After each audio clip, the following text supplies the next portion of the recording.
नमस्कार। आज हम पहले सुनते एक छोटी सी कहानी, फिर मैं उस कहानी के अंत में आपको बताऊंगा कि उस कहानी का सार क्या निकला। एक बार गुरु और शिष्य साथ में ही रहा करते थे। शिष्य हमेशा गुरु की सेवा करता रहता था। गुरु और शिष्य गांव-गांव, शहर-शहर जाते। गुरु हमेशा सत्संग करते, लोगों को सद्मार्ग बताते, उन्हें जीवन जीने की राह बताते। शिष्य उनके साथ रहता, उनकी सेवा करता और चलता जाता।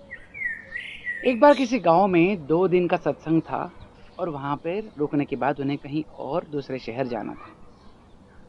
लेकिन जिस शहर जाना था उस शहर उनका पहचान का वहां कोई भी नहीं था, कोई जानने वाला ही नहीं था। शिष्य ने अपने गुरु से पूछा कि गुरुजी, जहाँ हम जा रहे हैं वहां तो हम किसी को जानते ही नहीं, भला हमारा रहने का क्या व्यवस्था होगी? हमें किसी मंदिर की सीढ़ियों पर ही सोना पड़ेगा या हमें कहीं न कहीं किसी बगीचे में रुकना पड़ेगा? उसके इस प्रश्न पर गुरुजी ने कहा कि देखो, चिंता करने वाली बात नहीं है। हम अच्छे कार्य के लिए जा रहे हैं तो ईश्वर कहीं ना कहीं हमारी मदद करेगा ही। दोनों आगे बढ़े, शहर पहुंचे।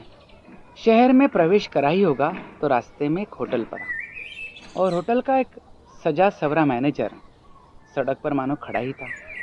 उन्होंने जब इस गुरु शिष्य को देखा तो उन्होंने कहा, हे साधु, हमारा होटल ऐसे साधु और शिष्यों के लिए एक खास व्यवस्था करता है, आप हमें सेवा का मौका दें।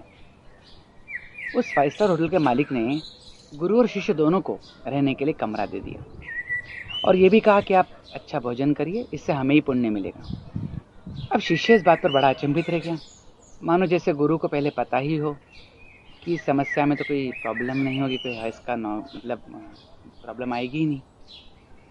ठीक है, शहर में रुके। उस शहर में सत्संग 5 दिन का था। 5 दिन में से जब 2 दिन सत्संग हो गया तो तीसरे दिन एक महिला गुरु जी से आकर बोली कि मैं आपके सत्संग को सुनने रोज आ रही हूँ और आपके सत्संग को सुनकर मुझे बहुत बल मिलता है, मुझे आत्मविश्वास जागृत होता है, मुझे अच्छा लगता है, पर मैं कल से नहीं आ पाऊंगी। गुरुजी ने पूछा, क्या हुआ?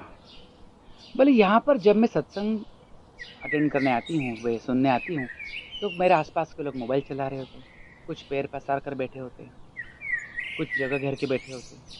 उन्हें देखकर मुझे असहज सा महसूस होता है।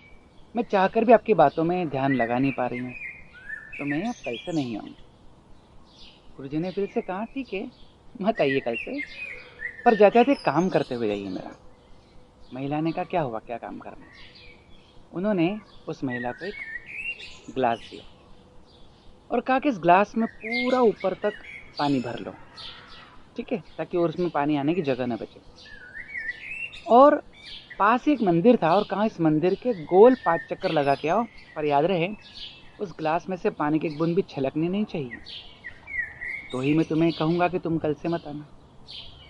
महिला ने बराबर 5 चक्कर लगाए, एक बूंद भी ग्लास में से टपकी नहीं।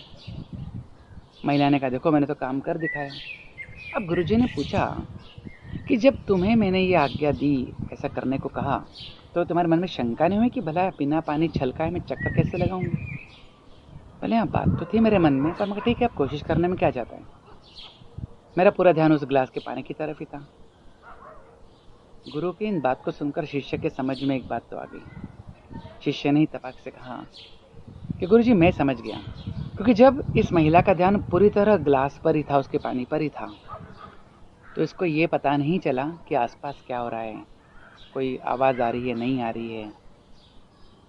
दोस्तों, इस कहानी का सार यही है कि हम ज़्यादातर मौक़ों पर अपनी समस्याओं का बखेड़ा बोलते रहते हैं।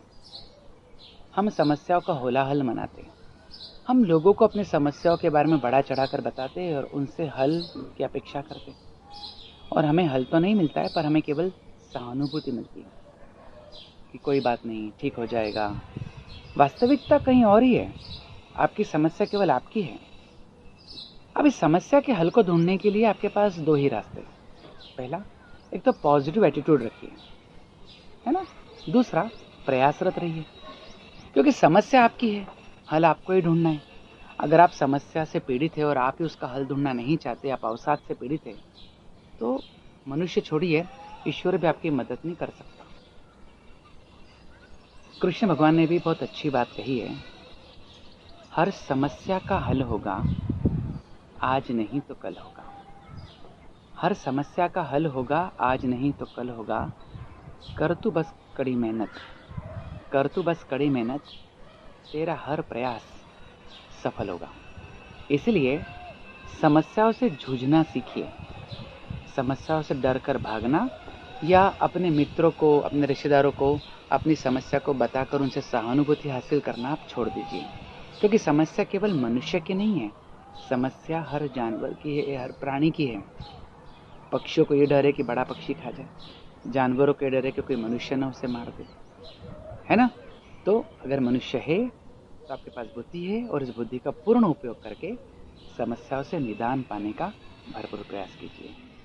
आज के लिए